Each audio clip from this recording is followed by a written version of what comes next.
Hello students, Shrimati मोहरी देवी तापड़िया कन्या महाविद्यालय के इस यूट्यूब चैनल में आपका फिर से स्वागत है। हम एल्गी के बारे में पढ़ रहे थे कि एल्गी के जनरल फीचर्स क्या हैं, जिसमें हमने हैबिटाट को पढ़ लिया है, थैलस स्ट्रक्चर कंप्लीट कर ली है, पिगमेंटेशन कर लिया है और उसमें रिप्रोडक्शन किस टाइप से होता है ये कर चुके हैं हम। आज के लेक्चर में हम लेने वाले हैं कि एल्गी के अंदर कौन से टाइप की लाइफ साइकिल्स प्रेजेंट होती है। लाइफ साइकिल ऑफ एल्गी या फिर इसे life cycle pattern in algae के नाम से भी बुक्स में ये मिलता है। लाइफ साइकिल ऑफ एल्गी या फिर life cycle pattern in algae.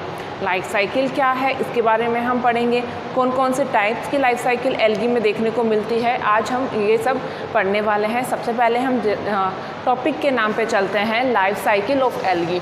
इसमें हमने लिखा है लाइफ साइकिल। लाइफ साइकिल क्या होता है? Life cycle sequence arrangement of various stages of sexual reproduction. क्या कहा मैंने कहा है सेक्सुअल रिप्रोडक्शन में जितनी भी फेजेस या फिर स्टेज आती है उनका सीक्वेंस अरेंजमेंट को लाइफ साइकिल कहते हैं, या फिर इसे दूसरे शब्दों में ऐसे कह सकते हैं कि एक जनरेशन के जाइगोट से दूसरे जनरेशन के जाइगोट का फॉर्मेशन के बीच में जितनी भी फेज़ या स्टेज या इवेंट्स आए उनका सीक्वेंसिंग अरेंजमेंट जो होगा वो लाइफ साइकिल कहलाएगा। यहाँ पे देखो, एक जनरेशन के जाइगोट से नेक्स्ट जनरेशन का जाइगोट बनने में जितने भी फेज़ आती है उनका सीक्वेंसिंग अरेंजमेंट जो होगा वो लाइफ साइकिल कहलाता है। हमने यहाँ पे वर्ड यूज़ किया है जाइगोट, वन जनरेशन के जाइगोट से नेक्स्ट जनरेशन का जाइगोट बनना। जाइगोट क्या है? जाइगोट मेल और फीमेल गैमेट के फ्यूज़न से एक डिप्लॉइड स्ट्रक्चर बनती है जिसे जाइगोट कहते हैं।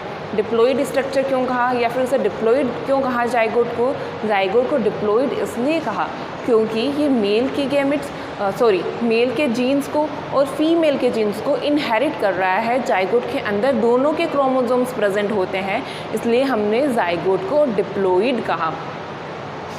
एल्गी के लाइफ साइकिल में या प्लांट के लाइफ साइकिल में हम दो स्टेज को देखने को मिलती है। किसी भी प्लांट की लाइफ साइकिल में हमें दो स्टेजेस देखने को मिलती है, पहली हैप्लॉइड, दूसरी डिप्लॉइड। ये हैप्लॉइड या फिर डिप्लॉइड क्या है? हैप्लॉइड अगुणित और डिप्लॉइड द्विगुणित। अगुणित और द्विगुणित लाइफ साइकिल के अंदर जितनी भी हैप्लॉइड फेजेस होंगी उनको गैमेटोफाइट के नाम से जाना जाएगा। लाइफ साइकिल के अंदर जितनी भी हैप्लॉइड फेज होगी या फिर जितनी भी अगुणित अवस्थाएं होंगी उन सबको गैमेटोफाइट के नाम से जाना जाता है। क्या? गैमेटोफाइट कहते हैं। और लाइफ साइकिल के अंदर जितने भी डिप्लॉइड या फिर 2n स्टेजेस आएंगी उन सबको स्पोरोफाइट कहा जाएगा। एल्गी के अंदर दो तरह की स्टेजेस देख ली हमने, गैमेटोफाइट और स्पोरोफाइट। ये गैमेटोफाइट और स्पोरोफाइट है क्या, इसे हम आगे डिटेल में पढ़ेंगे। आज हम बेसिक देखने वाले हैं कि एल्गी के अंदर जो है वो बेसिक लाइफ साइकिल कैसी होती है। यहाँ पे मैंने एक डायग्राम ड्रॉ किया है। डायग्राम का नाम देखो, basic stages in algae life cycle. Algae की लाइफ साइकिल में बेसिक स्टेजेस कौन कौन सी आती है उसका एक जनरल डायग्राम बनाया गया है, जिससे कि हमें लाइफ साइकिल को समझने में ईजी हो या फिर आसानी हो। हमने कहा कि एल्गी के अंदर दो स्टेज होती है, हैप्लॉइड और डिप्लॉइड। जितनी भी हैप्लॉइड स्टेज होगी उन सबको कंबाइंडली गैमेटोफाइट कहा गया। गैमेटोफाइट अगुणित होता है। और जितनी भी डिप्लॉइड स्टेज होती है उन्हें स्पोरोफाइट कहा गया। स्पोरोफाइट द्विगुणित होता है, 2n होता है। यहाँ पे एक एल्गी के स्पोरोफिटिक स्टेज में से मियोसिस हुआ। मियोसिस होने की वजह से स्पोर्स का फॉर्मेशन हुआ। स्पोरोफिटिक फेज 2n है। मियोसिस डिवीज़न हुआ। मियोसिस डिवीज़न की वजह से स्पोर्स का फॉर्मेशन हुआ। स्पोर्स जो बने हैं वो जर्मिनेट कर गैमेटोफाइट का निर्माण करेंगे। गैमेटोफाइट क्या है? अगुणित अवस्था है। गैमेटोफाइट से दो gametes, male gamete and female gamete का निर्माण होगा। किससे? गैमेटोफाइट से male gamete and female gamete बनेगा। मेल गैमेट और फीमेल गैमेट जो है वो फ्यूज होकर जाइगोट का फॉर्मेशन करेंगे। जाइगोट हमने पहले भी बताया डिप्लॉइड होता है। डिप्लॉइड क्यों होता है जाइगोट? क्योंकि मेल के जीन्स और फीमेल गैमेट्स के जीन दोनों इनके अंदर प्रेजेंट होते हैं, इसलिए दोनों के क्रोमोसोम्स को कैरी करता है, इसलिए जाइगोट को डिप्लॉइड कहा गया। जाइगोट से फिर से स्पोरोफिटिक स्टेज बन जाएगी। क्या हो रहा है यहाँ पे, स्पोरोफाइट कोई plant body, diploid plant body या स्पोरोफाइट है, स्पोरोफाइट में से स्पोर्स का फॉर्मेशन हुआ। स्पोर्स का फॉर्मेशन कैसे हुआ, मियोसिस डिवीज़न की वजह से स्पोर्स का फॉर्मेशन हुआ। स्पोर्स जो होंगे वो जर्मिनेट करेंगे, जर्मिनेशन की वजह से उनमें गैमेटोफाइट स्टेज का निर्माण होगा। इसका गैमेटोफाइट स्टेज का निर्माण हुआ। गैमेटोफाइट से male gamete and female gametes बने। मेल गैमेट्स और फीमेल गैमेट्स जब फ्यूज हो जाएंगे, एक दूसरे के साथ में फ्यूज हो जाएंगे, तो जाइगोट का फॉर्मेशन करेंगे। जाइगोट डिप्लॉइड होता है, जाइगोट से फिर से स्पोरोफाइट स्टेज बन जाएगा। हम आगे पढ़ेंगे कि एल्गी के अंदर अल्टरनेशन ऑफ जनरेशन पाया जाता है। अल्टरनेशन ऑफ जनरेशन या फिर पीढ़ी एकांतरण क्या होता है, हमने पहले ही कहा कि एल्गी के अंदर 2 स्टेज होती है, haploid and diploid, gametophyte and sporophyte. Gametophyte या स्पोरोफाइट स्टेज जो है उनका एक के बाद या फिर एकांतरण रूप में आना, स्पोरोफाइट के बाद में गैमेटोफाइट स्टेज आई, गैमेटोफाइट के बाद में फिर से स्पोरोफिटिक स्टेज आई, इनका एकांतरण क्रम में आना ही पीढ़ी एकांतरण कहलाता है। क्या कहा मैंने कहा है कि एल्गी के अंदर एक के बाद स्टेजेस का आना, स्पोरोफिटिक स्टेज के बाद में गैमेटोफिटिक स्टेज का आना, गैमेटोफिटिक के बाद में फिर से स्पोरोफिटिक स्टेज का आना, एकांतरण क्रम में ये चलती जा रही है, इसलिए इसको पीढ़ी एकांतरण का नाम दिया या फिर अल्टरनेशन ऑफ जनरेशन के नाम से जाना जाता है। हमने क्या देखा है अब तक, हमने देखा है कि लाइफ साइकिल क्या होता है। लाइफ साइकिल जो है, एक जनरेशन के जाइगोट से नेक्स्ट जनरेशन के जाइगोट बनने में जितनी भी स्टेज आती है उनका सीक्वेंसिंग अरेंजमेंट लाइफ साइकिल कहलाएगा। जैसे कि इस डायग्राम में देखो, स्पोरोफाइट स्टेज के बाद में स्पोर्स का फॉर्मेशन, स्पोर्स के फॉर्मेशन के बाद में जर्मिनेशन हुआ, जर्मिनेशन से गैमेटोफाइट, गैमेटोफाइट से फिर से गैमेट्स का फॉर्मेशन, फ्यूज होने के बाद में जाइगोट बना। ये जितनी भी स्टेज हैं इनका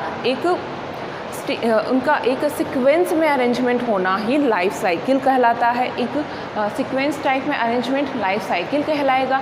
हमने यहाँ पे वर्ड यूज़ किया जाइगोट। जाइगोट क्या होता है, मेल गैमेट और फीमेल गैमेट फ्यूज होकर जाइगोट का फॉर्मेशन करते हैं। जाइगोट जो होता है वो डिप्लॉइड होता है। क्या जाइगोट डिप्लॉइड होता है?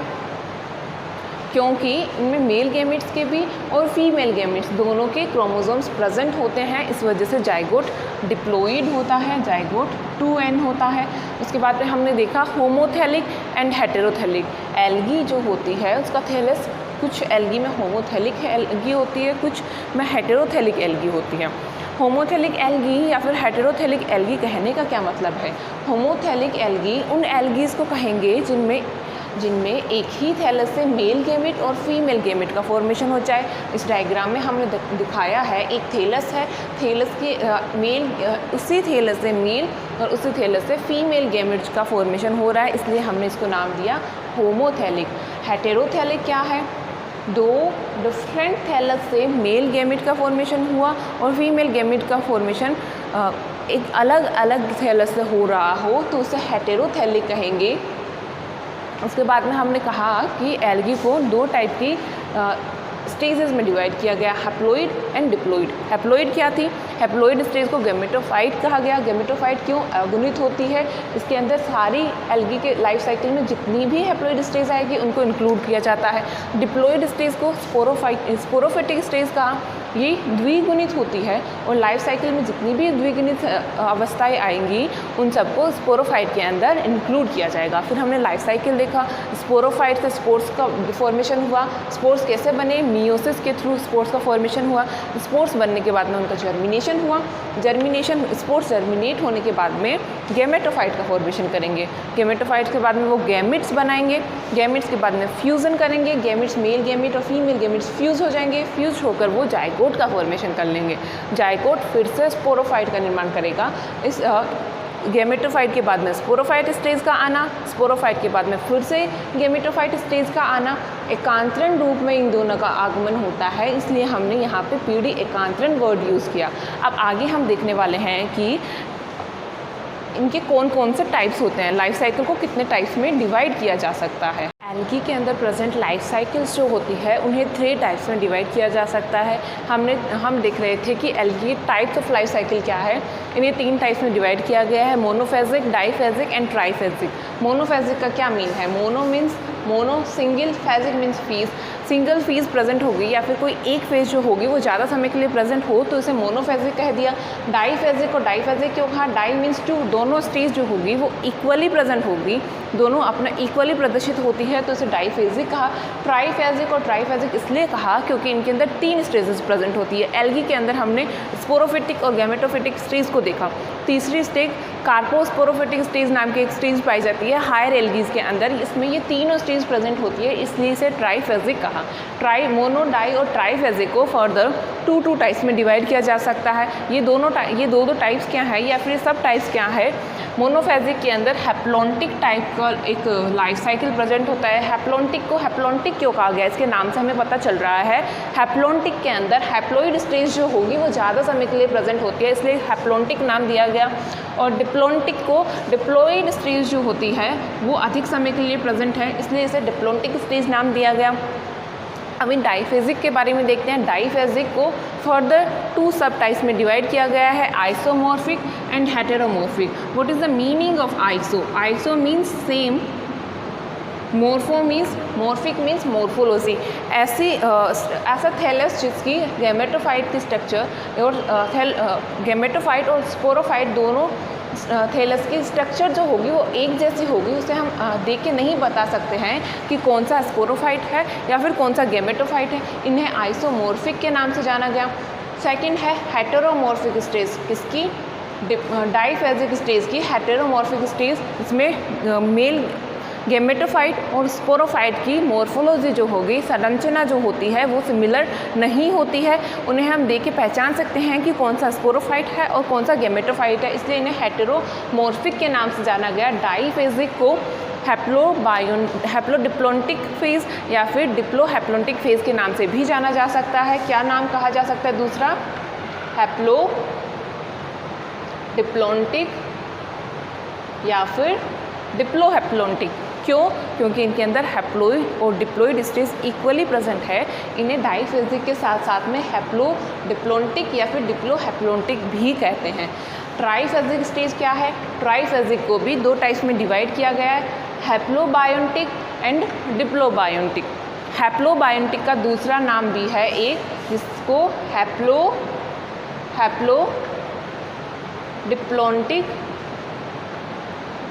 कहा जाता है। हैप्लोबायोन्टिक मीनिंग को समझो, नाम वर्ड के मीनिंग का क्या कह रहा है ये? हैप्लोन्टिक से कोरिलेट कर रहा है। बायो मीन्स 2 फेज प्रेजेंट है, दो हैप्लोन्टिक फेज प्रेजेंट होने की वजह से इसे हैप्लोबायोन्टिक कहा। दूसरा नाम क्या है इसका? हैप्लोडिप्लॉन्टिक।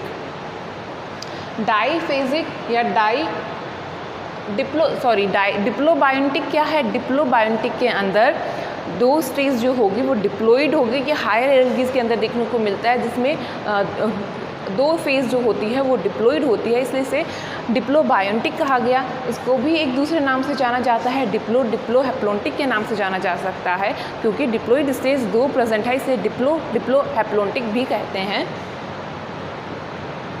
डिप्लोहैप्लॉन्टिक। आज के लेक्चर में हमने क्या देखा है? हमने देखा है कि हमने लाइफ साइकिल को 3 मेजर टाइप्स में डिवाइड किया गया। मोनोफेजिक, एक फेज ज़्यादा समय के लिए प्रेजेंट है इसलिए मोनोफेजिक। डाईफेजिक, दोनों फेज इक्वल टाइम के लिए प्रेजेंट होगी। ट्राईफेजिक, 3 फेज प्रेजेंट होती है इसलिए ट्राईफेजिक कहा। इनको फर्दर 2 सब डिविजन्स में डिवाइड किया गया। हैप्लोन्टिक क्या है? हैप्लॉइड स्टेज जो होगी वो डोमिनेंट होगी। डिप्लॉन्टिक, इसमें डिप्लॉइड स्टेज डोमिनेंट होगी। डाईफेजिक या हैप्लोडिप्लॉन्टिक को 2 फर्दर स्टेज में डिवाइड किया, जिसमें आइसोमॉर्फिक, गैमेटोफाइट और स्पोरोफाइट की मॉर्फोलॉजी जो होगी समान होगी, इस वजह से इसे आइसोमॉर्फिक कहा। हेटेरोमॉर्फिक, गैमेटोफाइट और स्पोरोफाइट की मॉर्फोलॉजी सिमिलर नहीं होती है इसलिए इसे हेटेरोमॉर्फिक कहा। ट्राईफेजिक को भी 2 टाइप्स में डिवाइड किया, हैप्लोबायोन्टिक एंड डिप्लोबायोन्टिक। हैप्लोबायोन्टिक को हैप्लोडिप्लॉन्टिक भी कहते हैं क्योंकि इसमें हैप्लॉइड स्टेज 2 दफ़ा प्रेजेंट होती है, और डिप्लोबायोन्टिक को डिप्लोहैप्लॉन्टिक भी कहते हैं क्योंकि डिप्लॉइड स्टेज जो होगी वो 2 समय प्रेजेंट होगी और हैप्लॉइड सिंगल टाइम प्रेजेंट होगी, इसलिए इन्हें डिप्लोहैप्लॉन्टिक के नाम से जाना जाता है। आई होप आपको आज का लेक्चर समझ में आया होगा। हमने इसके अंदर बेसिक पढ़ा है कि लाइफ साइकिल को कितने टाइप्स में डिवाइड कर सकते हैं, लाइफ साइकिल है क्या, अल्टरनेशन ऑफ जनरेशन क्या है। अगर इस वीडियो को ध्यान से देखिएगा क्योंकि इसमें से बहुत सारे क्वेश्चंस पूछे जाते हैं, बड़े मार्क्स के अंदर भी इसको पूछा जाता है, कंप्लीट क्वेश्चन आ सकता है या फिर छोटे हैप्लोन्टिक क्या है इसका एग्जाम्पल दो, ऐसे छोटे क्वेश्चंस के अंदर भी इनको पूछा जा सकता है। लेक्चर को ध्यान से देखिएगा, अगर इसमें कुछ प्रॉब्लम या कुछ क्वेरी हो तो मुझसे शेयर कीजिएगा। Have a good day students.